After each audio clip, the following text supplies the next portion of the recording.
ఇలాంటి పెండింగ్ ఇలాంటివన్నీ ఉన్నాయి.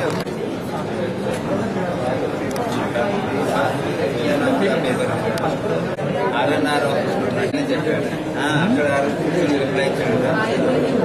అతను చేసినట్టు ఉంది.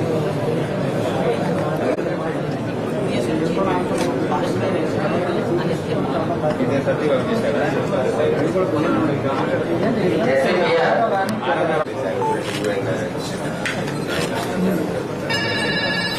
ల్యాండ్ రికార్డ్స్ ఏదైతే డిస్ప్లే చేయకుండా ఇనిషియేట్ తీసుకొని రెండు విషయాలు ఉన్నాయి. ఒక పేపర్లో చూశాను, రేపు ప్రెస్ మీట్ ఉంది. కొన్ని మిస్సింగ్ రికార్డ్స్ గతంలో 10-15 years నుంచి ఇక్కడ 1 year కాదు. కొన్ని టెంపరింగ్ అని ఉంటుంది, అడ్మినిస్ట్రేటివ్ గా అన్ని జిల్లాలు జరుగుతుంది. మేము కూడా ఎక్స్పోజ్ చేస్తున్నాం. ఆ కార్యక్రమం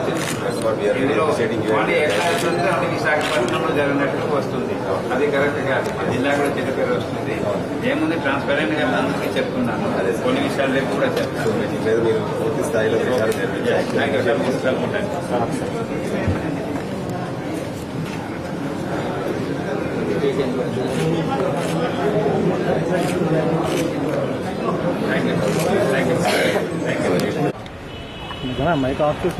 కొద్ది రోజులుగా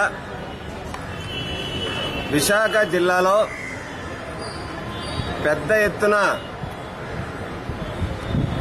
ప్రభుత్వ భూములు గాని, ప్రైవేటు భూములు గాని, అటవీ భూముల యొక్క రికార్డులు తారుమారు చేశారు.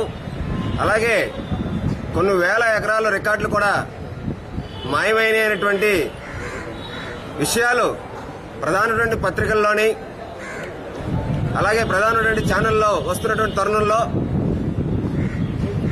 10 రోజుల క్రితం జిల్లా కలెక్టర్ గారికి ఒక వినతి పత్రం ఇవ్వడం జరిగింది వైఎస్ఆర్ కాంగ్రెస్ పార్టీ తరఫున. మరి ఇప్పుడు సుమారు 1,00,000 ఎకరాలు ఎఫ్ఎంబి రికార్డులు మాయమైపోయినాయని చెప్పి వచ్చినటువంటి కథనాలు ఏవైతే ఉన్నాయో ఒక విశాఖ జిల్లాలోనే, ఇది రాష్ట్రంలోని విశాఖ జిల్లాలోనే చరిత్రలోనే అత్యంత పెద్ద కుంభకోణం అని చెప్పి వైఎస్ఆర్ కాంగ్రెస్ పార్టీ తెలియజేస్తా ఉంది.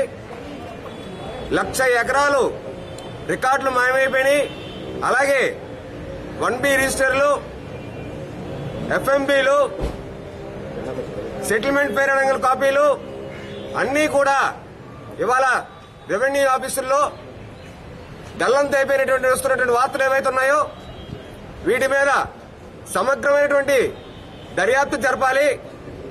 దీంట్లోని దీని వెనుక ఉన్నటువంటి మంత్రులు గాని, ఎమ్మెల్యేలు గాని, అలాగే భూ కబ్జాదారులు గాని, రియల్ ఎస్టేట్ దందా చేస్తున్న వ్యాపారులు ఎవరైతే ఉన్నారో వాళ్ళందరినీ కూడా కఠినంగా శిక్షించాలి. పారదర్శకంగా దీన్ని విచారణ జరిపించాలంటే అది ఒక సిబిఐ విచారణ వల్లే పారదర్శకంగా జరుగుతుందని చెప్పి జిల్లా కలెక్టర్ గారికి తెలియజేయడం అయింది. ఇవాళ వినతి పత్రం కూడా ఇవ్వడం జరిగింది. ఇంత పెద్ద మొత్తంలో సుమారు 25,000 కోట్ల రూపాయలు విలువ చేసేటువంటి భూ కుంభకోణం జరిగిందనంటే ఇది రాష్ట్రంలోనే అత్యంత పెద్ద కుంభకోణంగా ఇవాళ వైఎస్ఆర్ కాంగ్రెస్ పార్టీ చెప్తా ఉంది. ఇది అధికార దుర్వినియోగం, తెలుగుదేశం పార్టీ చేస్తున్నటువంటి అధికార దుర్వినియోగం. అధికార పార్టీ చెందినటువంటి మంత్రులు, ఎమ్మెల్యేలు, వాళ్ళ పచ్చ చొక్కా కార్యకర్తలు ఈ భూ రికార్డుల్ని మాయం చేసి ఇవాళ పూర్తిగా భూములు కబ్జా చేసి కోట్లాది రూపాయలు వాళ్ళ వెనకేసినటువంటి సంగతి ఇవాళ కలెక్టర్ గారి దృష్టికి తీసుకొచ్చాం. దీనిపైన సిబిఐ విచారణ వెంటనే జరిపించాలి. దీనికి ప్రత్యేకంగా ఒక ఫిర్యాదులకి ఒక విభాగాన్ని ఏర్పాటు చేయాలి. వెంటనే ఆ భూముల్ని స్వాధీనపరచుకోవాలి. ఎటువంటి రిజిస్ట్రేషన్ జరిగినా ఈ భూముల్లో ఈ గల్లంతైన రికార్డులు గాని, ఈ రిజిస్ట్రేషన్ జరిగినటువంటి భూములు ఏవైతే ఉన్నాయో పూర్తిగా రిజిస్ట్రేషన్ రద్దు చేసి ఆ భూములు ప్రభుత్వం వెంటనే వెనక్కి తీసుకోవాలని చెప్పి వైఎస్ఆర్ కాంగ్రెస్ పార్టీ తరఫున వాళ్ళు డిమాండ్ చేయడం జరిగింది. ఖచ్చితంగా కలెక్టర్ గారు, జాయింట్ కలెక్టర్ గారు సానుకూలంగా స్పందించారు. వాళ్ళు తీసుకుంటున్న ఇనిషియేటివ్స్ కూడా మేము వాళ్ళ కలెక్టర్ గారిని, జాయింట్ కలెక్టర్ గారిని అభినందించడం కూడా వైఎస్ఆర్ కాంగ్రెస్ పార్టీ తరఫున జరిగిందని చెప్పి తెలియజేస్తా ఉన్నాం.